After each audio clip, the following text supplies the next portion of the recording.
바로 레위기 12장에 기록된 이 말씀을 통해서 하나님께서 주시는 은혜를 우리가 함께 나누기를 원합니다.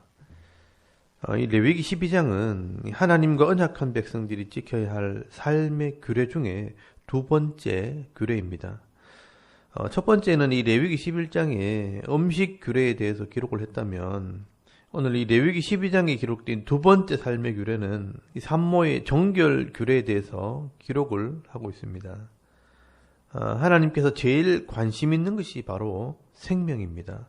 생명을 만드신 분이 하나님이시기 때문에 하나님께서는 이 땅에 생명을 출산하는 일에 관심이 있는 것입니다. 그리고 그 생명을 출산하는 사명을 누구에게 주셨느냐? 바로 산모에게 주셨습니다. 그렇기 때문에 하나님께서는 이 산모에게 관심이 있는 것입니다. 여러분, 이런 말씀은 사실 설교 시간에 잘 이야기하지 않는 부분입니다. 그러나 하나님의 관심이 여기 있고 또 하나님께서 중요하게 여기시기 때문에 이렇게 성경에 기록해 놓은 것입니다. 오늘도 이 말씀을 통해서 하나님의 마음을 깨닫는 귀한 시간이 되기를 바랍니다. 여러분이 생명을 창조하신 분은 하나님이십니다. 그러나 이 생명을 이 땅에 나오도록 사역하는 것은 산모입니다. 그래서 여인이 남자보다 더 귀한 사역을 감당하는 것입니다. 사실 돈을 버는 것보다 더 중요한 것은 이 생명을 만들고 출산하는 일입니다. 그런데 오늘 레위기 12장에서 이야기하고 싶은 것은 이 부정함에 대한 것입니다. 성경에는 이렇게 아이를 잉태하고 출산하는 것 자체를 부정하다고 말씀을 합니다. 여기 부정하다는 말은 더럽다 또는 추하다라는 뜻입니다. 더럽다, 추하다는 말은 실제적으로 더럽다는 뜻이라기보다는 어떤 영적인 의미가 있는 것입니다. 이것을 영적으로 의미를 부여하게 되면 이 부정하다는 것은 죄인이다라는 말입니다. 이 부정하다는 것은 결국 인간의 본질적인 죄의 문제를 이야기하는 것입니다. 여러분, 아담 이후의 모든 사람들은요, 죄 아래 있게 되었고 하나님 보실 때 다 부정하게 된 것입니다. 근데 이 부정함을 그냥 두시는 게 아니라 하나님께서는 정결하게 하시는 방법을 우리에게 주신 것입니다. 이것이 바로 하나님의 은혜입니다. 그래서 여러분, 레위기 1장부터 10장까지 나오는 이 제사 제도를 통해 우리의 죄를 속하시지만 우리의 삶 속에는 우리를 부정하게 만드는 이런 요소들이 있다는 것입니다. 그러나 하나님께서는 이런 부정함에서 정결하게 하시는 그런 은혜가 있다는 것을 말씀해주고 있는 것입니다. 그런데 이 레위기에는 이 부정함에 대해서 말씀을 하는데, 이 레위기 12장에는 산모의 부정함에 대해서 말씀을 하고 있다면, 또 레위기 13장과 14장에는 나병 환자의 부정함에 대해서, 또 레위기 15장에는 성병에 대한 부정함에 대해서 기록을 하고 있습니다. 다 같은 의미라고 생각하시면 됩니다. 이런 부정함을 깨끗하게 하시는 분이 바로 하나님이십니다. 여러분, 이것이 바로 하나님의 은혜입니다. 그래서 레위기 12장부터 15장까지는 부정함이 정결하게 되는 규례라고 생각하시면 됩니다. 오늘 특별히 레위기 12장에는 이 출산한 여인의 부정함에 대해서 기록을 하고 있는데요. 여러분, 이것은 아담과 하와가 범죄한 이후에 모든 사람은 죄 아래 놓이게 되었고, 또 모든 인생은 이런 죄성을 가지고 출생을 하고 또 질병에 걸리기도 하고 또 고통 속에 살아가고 있다는 것을 상징하는 것입니다. 특별히 이 하와는 범죄한 이후에 잉태하는 고통과 해산의 수고라는 그런 징계를 받게 됩니다.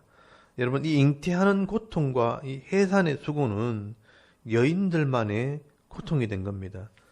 그래서 이 잉태와 해산은 부정한 것이 된 것입니다. 그리고 이 아이를 출산할 때 고통이 따라온 것은 죄의 결과였습니다. 여러분, 하나님께서 만드신 모든 창조물 중에 제일 고통스럽게 출산하는 것이 바로 사람의 출산입니다. 원래는 그렇지 않았을 것입니다. 그러나 이 범죄한 이후에 이 여인의 출산에 이런 고통이 더해진 것은 사실 죄 때문입니다. 다른 짐승들의 출산은 그렇게 힘들지 않습니다. 스스로 출산하고 또 새끼도 스스로 자라납니다. 그러나 사람은 누군가의 도움 없이는 절대로 출산하기 쉽지 않습니다. 엄청난 고통과 두려움을 통해서 수고해야 출산을 할 수 있습니다. 이것이 바로 해산의 수고고 또 죄의 결과입니다. 그래서 이 피를 흘리면서 고통 중에 이 새로운 생명이 출산하는 이 모습은 너무나도 나약한 모습이 되어버린 겁니다. 여러분, 새롭게 생명이 탄생되기 때문에 사람들은 그것을 아름답다고 이야기하기도 하지만 하나님께서 보실 때 그것은 죄의 결과로 부정해진 것입니다. 그래서 다윗이 시편 51편 5절 말씀에 보시면 내가 죄악 중에서 출생하였으며 어머니가 죄 중에서 나를 잉태하였나이다 라고 말씀을 합니다. 그리고 욥기서 25장 4절 말씀에도 보시면 그런즉 하나님 앞에서 사람이 어찌 의롭다 하며 여자에게서 난 자가 어찌 깨끗하다 하랴 라고 말씀을 합니다. 그래서 여러분, 태어나는 아기도 그렇고 출산하는 산모도 그렇고 부정한 자가 되는 것입니다. 그리고 이 부정한 기간 동안 격리가 되고 또 공동체 속에 들어올 수 없고 예배에 참여할 수도 없습니다. 하나님께 나올 수 없기 때문에 은혜를 입지를 못하는 것입니다. 여러분, 이 부정한 기간은 이 남자를 낳으면 일주일과 33일을 합치면 40일입니다. 그리고 여자를 낳았을 경우에 2주와 또 66일을 합치면 80일이 지나야 합니다.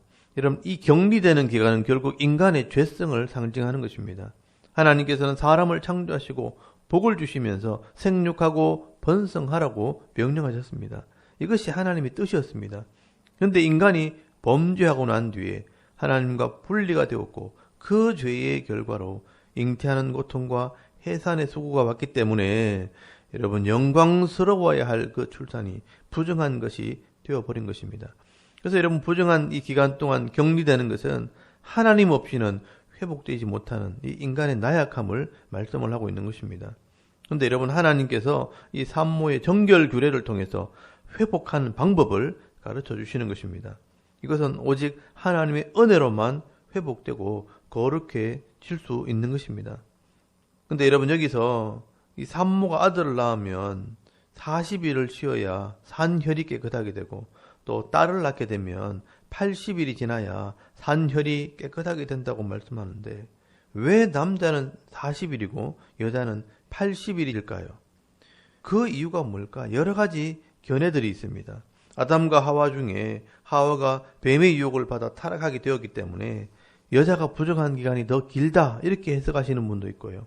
또 여자가 악의 성향이 더 많기 때문에 산모가 여자아이를 낳음으로써 더욱 더럽혀졌다고 생각하는 사람도 있습니다. 또 칼빈 같은 경우는 남자는 할례를 받기 때문에 그 기간이 감소되었을 것이라 그렇게 주장하기도 했습니다.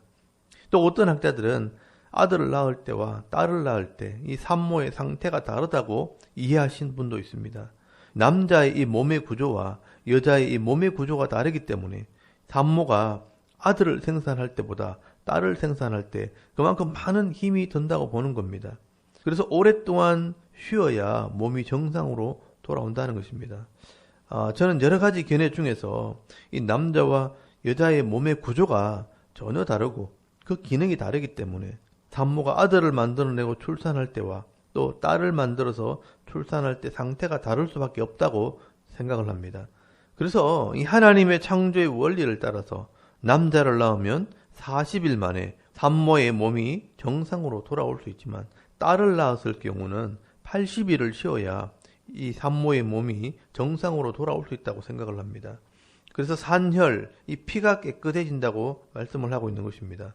여러분, 피가 깨끗해졌다는 말은 건강이 회복되었다는 것을 말하기도 합니다. 어찌됐든 이 생명을 출산하는 일은 엄청난 수고가 따르기 때문에 산모는 보호를 받아야 하고 또 몸을 잘 관리해야 또 다른 출산할 수 있는 그런 건강한 몸이 된다고 말씀을 하는 것입니다. 그래서 여러분, 결국 산모의 건강은 많은 자녀를 생산할 수 있는 겁니다. 많은 자녀가 나와야 결국 가정이 번성하게 되고 또 나라도 강건하게 되어지는 겁니다. 이게 하나님의 뜻이라는 겁니다. 그러므로 이 출산을 한 여인을 잘 보호하는 것은 곧 하나님의 배려이기도 하고 하나님의 사랑이기도 한 것입니다. 그러나 이 기간이 부정한 기간이기 때문에 부득불 하나님께서는 정결하게 하는 이 규례를 허락해 주셨습니다. 여러분, 그 정결 규례가 바로 번제와 속죄제입니다. 누군가 그 부정함을 대신해서 죽어야 하는 것입니다. 결국 이 부정한 것, 이 죄라는 것은 희생이 있어야 하고 또 죄에 대한 값을 지불해야 하는 것입니다. 그렇게 할 때 내가 거룩해지는 것입니다. 여러분 6절에서 7절까지 말씀해 보시면 아들이나 딸이나 정결하게 되는 기간이 차면 그 여인은 번제를 위하여 1년 된 어린 양을 가져가고 속죄제를 위하여 집비둘기 새끼나 산비둘기를 회막문 제사장에게로 가져갈 것이요 제사장은 그것을 여호와 앞에 드려서 그 여인을 위하여 속죄할지니 그리하면 산혈이 깨끗하리라.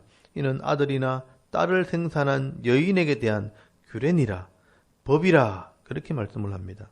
여러분 이것이 바로 하나님의 은혜요 하나님의 사랑입니다. 이 번제와 속죄제가 신약에서는 예수 그리스도의 십자가를 의미하는 겁니다. 결국 이 예수님의 십자가로 나의 모든 부정함이 깨끗하게 될 때 우리는 하나님 앞에 나올 수 있는 그런 존재가 되는 것입니다. 여러분 모든 사람은 출생하면서부터 이 부정함과 이 죄로 말미암아 하나님과 분리된 자들이지만 예수 그리스도의 십자가로 말미암아 하나님 앞에 나올 수 있는 자가 되었다는 것을 의미하는 것입니다. 결국 우리 모든 인생은요 여인에게서 출발하기 때문에 죄로부터 출생하는 것이고요 또 영원히 하나님과 격리된 이 죄인의 모습으로 이 땅에서 나오는 것입니다. 그러나 우리가 이 예수 그리스도의 십자가를 믿게 되어질 때 우리가 하나님 앞에 거룩한 존재로 설 수 있게 되는 겁니다.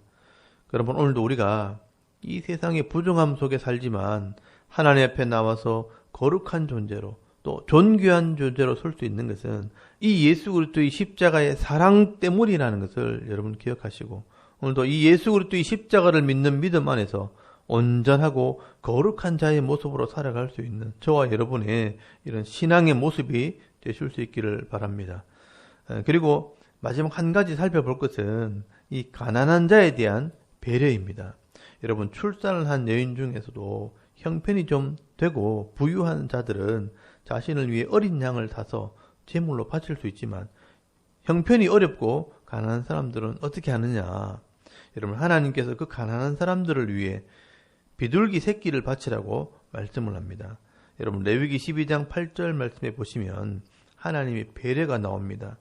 그 여인이 어린 양을 바치기에 힘이 미치지 못하면 산비둘기 2마리나 집비둘기 새끼 2마리를 가져다가 하나는 번제물로 하나는 속죄제물로 삼을 것이요 제사장은 그를 위하여 속죄할지니 그가 정결하리라 건강하게 된다라고 말씀을 합니다. 여러분 하나님께서는 이렇게 가난한 자나 부한 자나 누구든지 하나님께 나올 수 있도록 길을 열어놓으신 것을 보게 됩니다. 그런데 여러분 성경에 보시면 예수님께서도 이 땅에 오실 때 가난한 자로 오셨다고 기록을 하고 있습니다. 여러분 누가복음 2장 21절에서 24절까지 말씀해 보시면 예수님이 태어났을 때 이 요셉과 마리아도 정결 규례를 행하였고 이때 비둘기 새끼를 제물로 바쳤다고 기록이 되어 있습니다. 예수님의 집도 가난했다는 것입니다. 여러분 누가복음 2장 21절에서 24절까지 말씀을 한번 찾아보시기 바랍니다. 거기 보시면 이 할례할 8일이 되매 그 이름을 예수라 하니 곧 잉태하기 전에 천사가 일컬은 바르라 모세의 법대로 정결례식의 날이 참에 40일이 지난 것이죠.